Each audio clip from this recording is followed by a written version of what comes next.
I'm Caleb Kidd Coy, Epic Legacy Hero Builder, and I'd like to welcome you to Living Like a Bank. Along with myself, you'll hear from other successful experts and people who are busy serving and empowering many lives.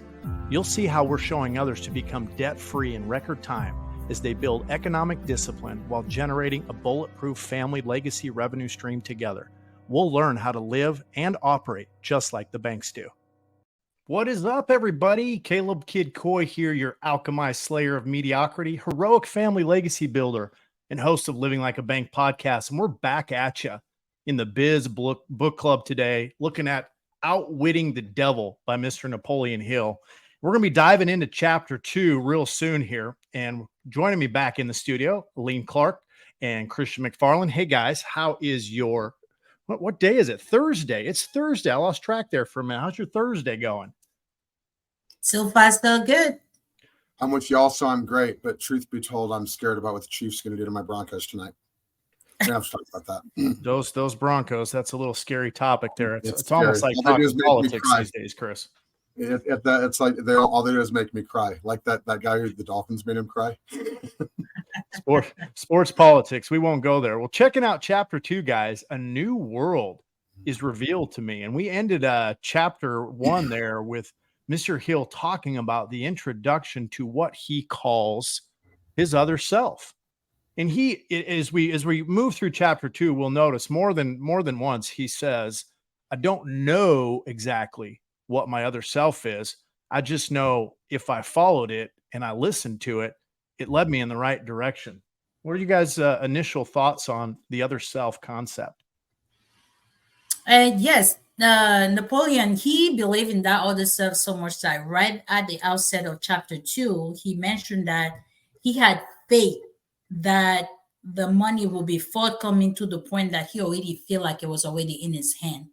That's how much belief he had in himself. That's how much belief he knew. And he describes it as a feeling that it was something that he cannot describe. Unless you experience it, it's hard to describe that type of faith. And that's because he knew he was going to be somewhere. He knew it was going. And that is a belief that I noticed that a lot of people are missing today. They don't believe in themselves. They don't believe that they can. It's easy for people to say, I can't. And I told the kids, that is a curse word. We don't use that word in the house. I can't. You tell them the same thing, Aline. I love that. Amen. And just to glom onto what you were saying, I think the key is it's got to come from the individual, right? Like, even though you're a mom and you love your kids, if you put it on them, even if it's a good thing, it takes it away. Like Sharon Leckler gives the example of the parents who do the science project for the kids, and they basically just do it for them, and all that really tells the kid is, you think I can't do anything, So, and there's all kinds of examples we could give of stuff like that.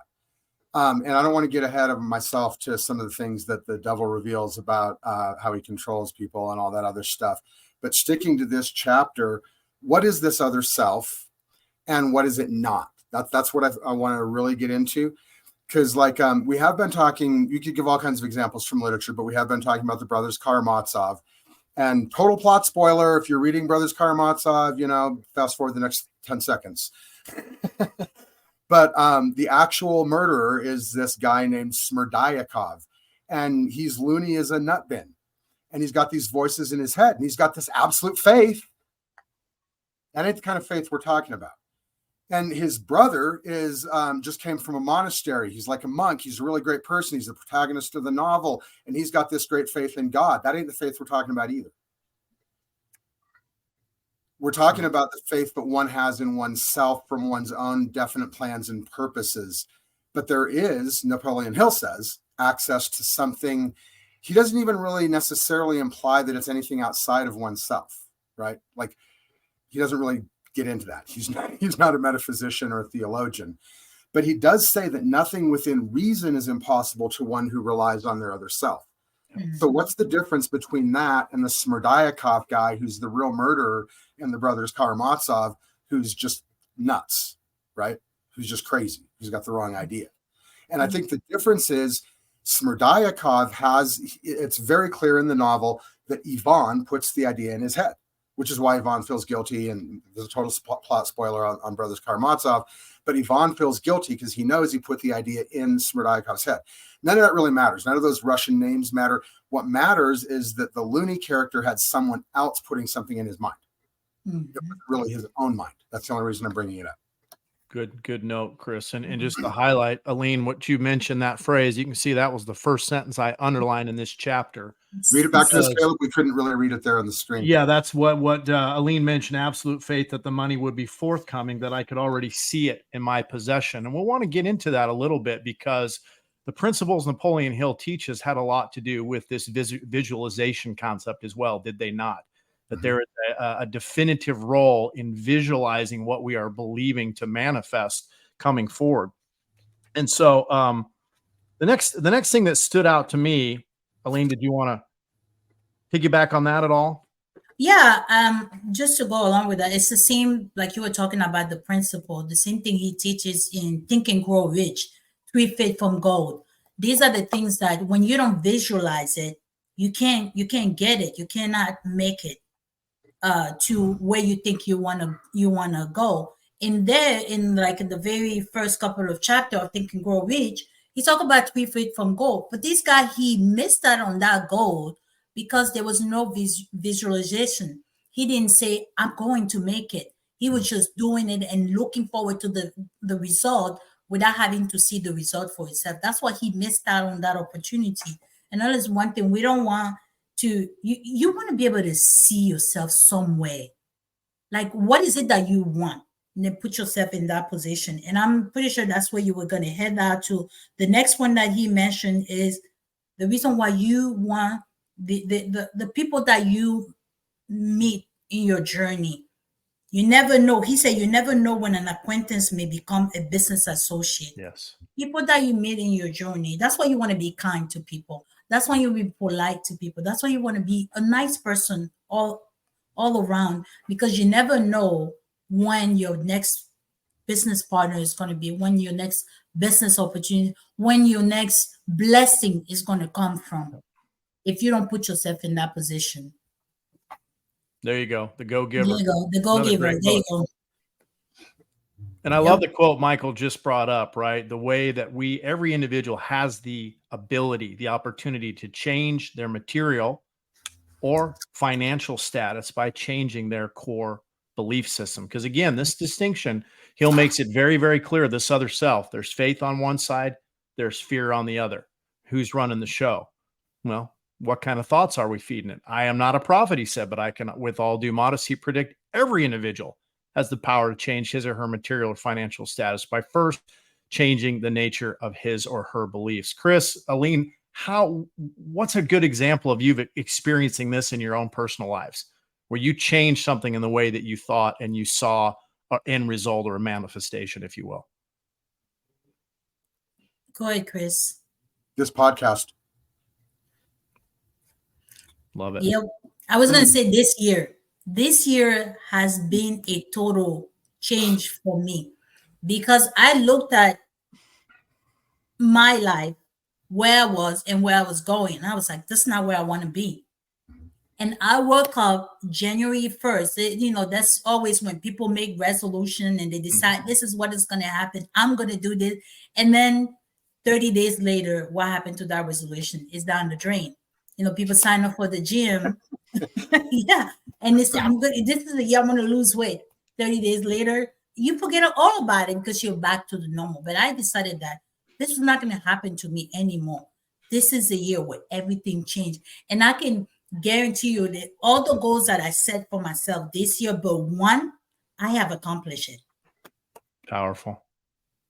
I have accomplished it this year. And it makes me so proud, because this is exactly what he's talking about. You picture yourself into a position and you work towards that. And then along the road, you make sure that you accompany yourself, you surround yourself with the people that are going to take you there. You're not just going to aimlessly walking into life and hoping that you're going to make it to your destination. You want to be a blessing for yourself, and you want to be a blessing for other people. Mm-hmm. And there goes that quote that there's a solution for every legitimate problem, no matter how difficult the problem may seem. Yes. And so if we're talking a little too much, but a lot of people get caught up in the problem They're like, it is not the problem. It's what you do with it. There's always going to be problems. But what do It's you do with that problem? Do you sit and cry and be sorry for yourself, or do you decide no more? Well, And does then focusing on the problem not make the fear self take over? exactly. Yeah. So that's true in so many areas of life, and we often come back to sports. And when Aline and I were getting to know each other, we started talking about soccer, and not to get sidetracked, but Aline, I'm not sure if you were you the team captain or a team captain?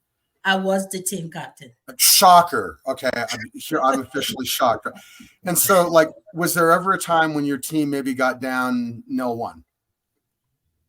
Right? Oh, and, yes. And obviously, right? I mean, I'm sure obviously that's going to have happened. And so, like, a bad captain would be like, oh, here we go again. Or even if they're not saying that, their body language might say that. And I'm sure that didn't happen with you.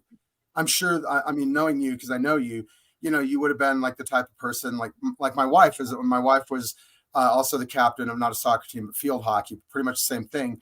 But in Japanese, they would say gambate, which is Japanese for come on, let's go, guys. Like, let's keep fighting, right? So there's any different language you want to say that in, but that's part of it. So on that quote that our producer Michael just put up, it doesn't say that you yourself can solve every problem. Because Napoleon Hill himself had, let's just say for the sake of discussion, everything else going for him except a mastermind. And even maybe when he only had his wife, like that's still kind of limited, right? It's when he brought in some other people and really started working with other people that he really got his mastermind, starting with the guy who published his stuff. So that's why I'm excited about this podcast, because like skipping through the whole story about how I met both of you, we've come together in the way that we've come together.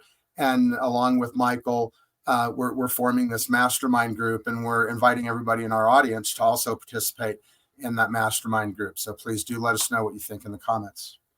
Because whatever it's, I guess in sports, like as a coach, I would always tell my kids, like focus on what you want, not what you don't want. That's kind of a summary of what we're talking about here, right? Right. And what did we learn from the failures when we lost the soccer match, when we lost the basketball game, for me, the tennis match? What did we learn, and what did we look to learn? I mean, as kids, so many of us aren't necessarily taught that, right? Our coaches are going, you got to win, right? You got to get better. You got to improve. So we're met with this extraordinary sense of disappointment and failure when we don't accomplish what we thought was the purpose goal. And Chris, you and I talked about this a lot. It's a foundational principle of Hill's. I've discovered there comes with every experience of temporary defeat. Remember, defeat's only temporary unless we allow it not to be. Every failure, every form of adversity, the seed of an equivalent benefit. So if we recognize there's a seed, there's a learning lesson in that. And what did Hill go on to say? Whose record I've examined, every great leader of the past was beset by difficulties and met with temporary defeat before arriving, right? Before succeeding, reaching their goal, whatever you want to call it. So How Caleb and Aline, is that failure, Chris? It's critically important. I was going to ask both of you a question. Like, the seed is not a flower, right? There's no guarantee of success. So he is saying that adversity is a prerequisite. That's what he's really saying. Adversity is a prerequisite. Correct. Because he himself, in his own story, he was trying, he was doing a lot of things. He even had the mastermind, but he still didn't really get it until he got punched in the face a couple times with adversity. Everybody's got a plan. Who was it? Mike Tyson, right? Mike Tyson. You say it, Caleb. You say it. Everybody's got a plan, right? Until they get punched in the face. Punched in the face. Yep. And that's the thing. If you never fail, you will never learn.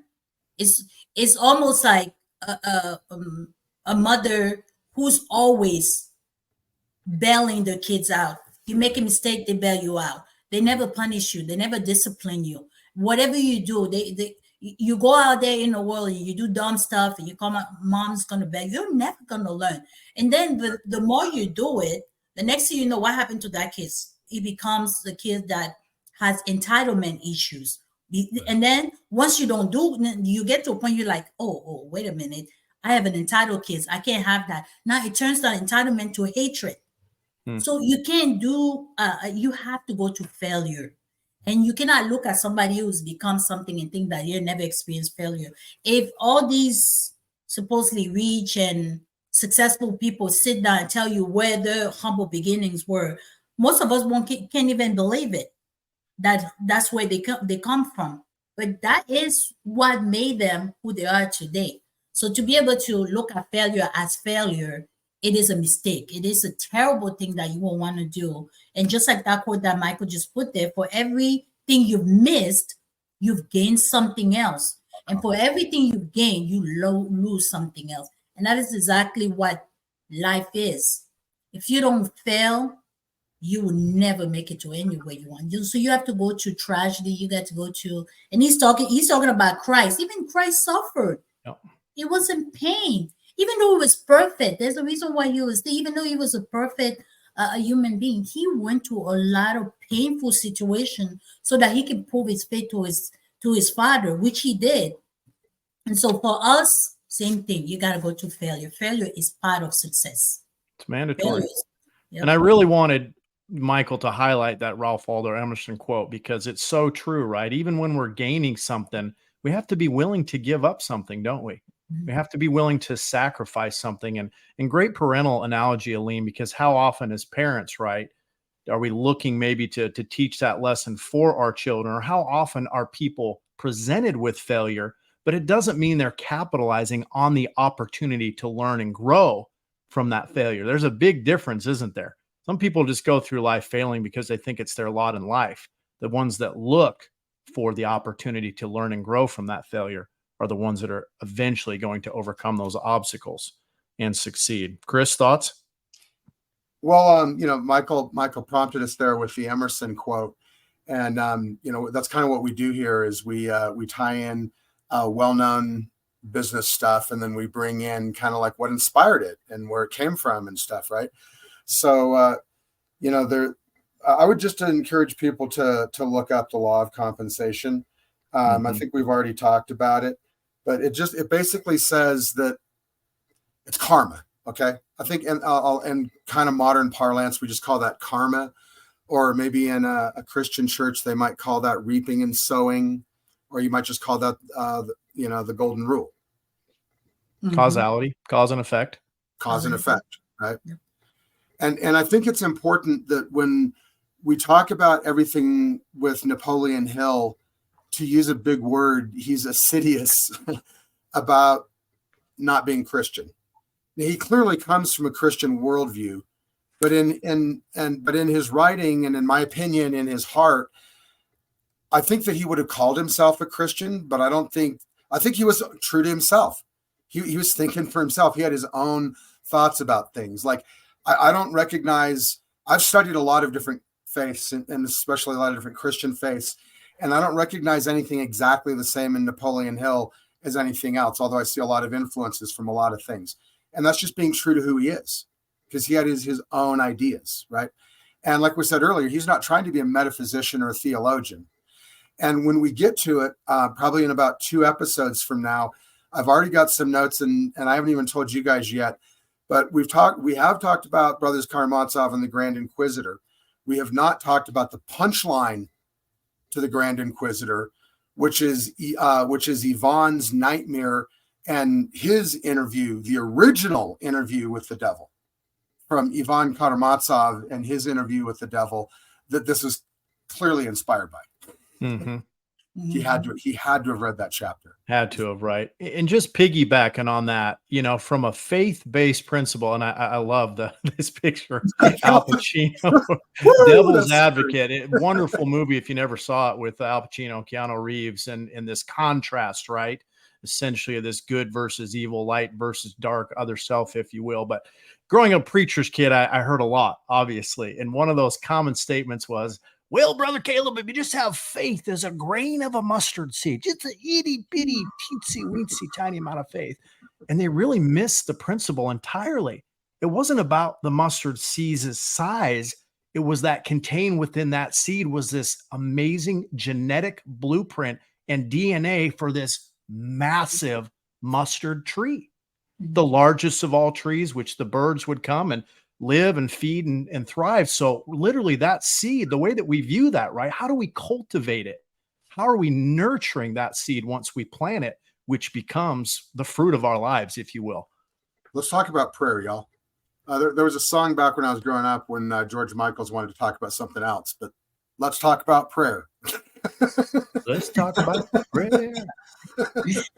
Yeah, Michael's even got a graphic. All right. I need a All right. Talk about the new way to pray, Chris. We've been talking about, I mean, obviously, we've already made it pretty clear about what faith isn't, right? So kind of that same stuff applies to the prayer. What Napoleon Hill clearly isn't praying to Buddha or Allah or God or per se, right?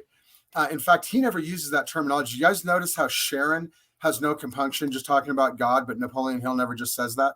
I did that. Yeah, Yep. I noticed. So when Napoleon's talking, at least from what he wrote, he's not just talking about any received notion of God, okay, from any source of religion. He's talking about that other self. And he defines, back in Think and Grow Rich, the brain, he defines that, I'm paraphrasing a little bit, but as a downloading nexus for contact to an infinite intelligence.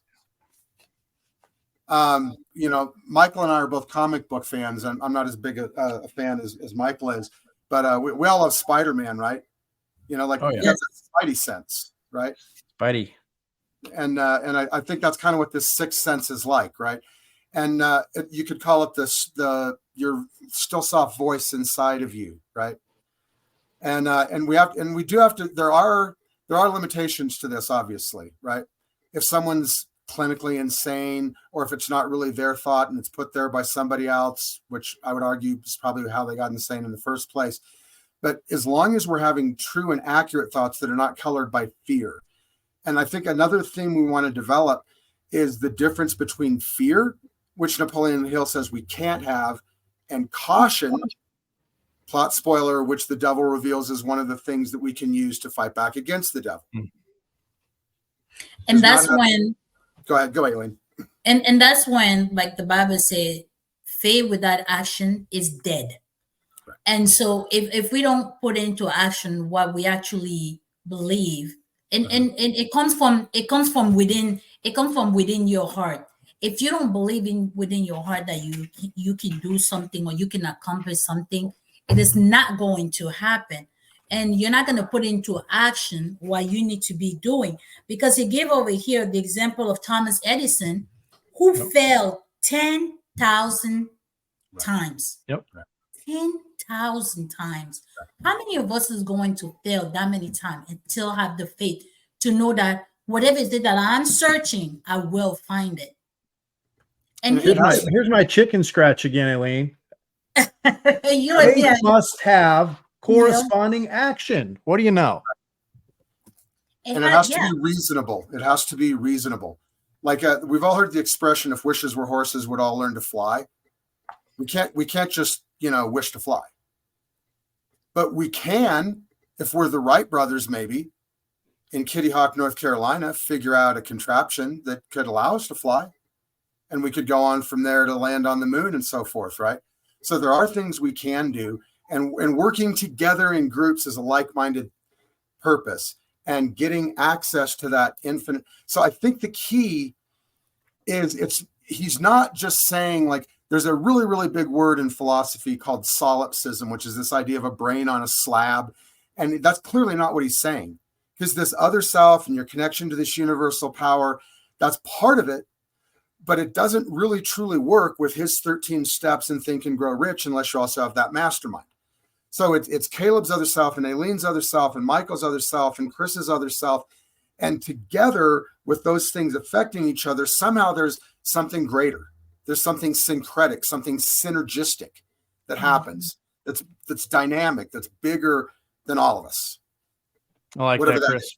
Guys, as we wrap this up and bring us to a close, I want to read one statement here. For one thing, I've learned that those who meet with difficulties which seem insurmountable may, if they will do so, best overcome these difficulties by forgetting them for a time and helping others who have greater problems. So if you're struggling, If you're going through difficult and hard times, one of the greatest opportunities that you have is to reach out and help serve somebody else. And that's a great lesson to be learned. Guys, this has been really good today. Thanks again for joining me for this mastermind, Chris and Aline. And we appreciate you all tuning in to the Business Book Club and Living Like a Bank. Get out there, give, love, serve, and empower other people. In the midst of your own struggles, you will find liberation and success when you do so. Don't forget to like and subscribe at Living Like a Bank and share this with somebody you know that can benefit as we move forward and build a powerful legacy together. Take care, y'all. Thanks for tuning into the show. Please be sure you subscribe on YouTube or the podcast on anchor.fm and follow me on social media at Metalpreneur. If you're ready to talk about building your own bank, use the QR code or go to rebrand.ly/buildabank. Be sure and join us for the next broadcast as together we learn to live and operate just like the banks do.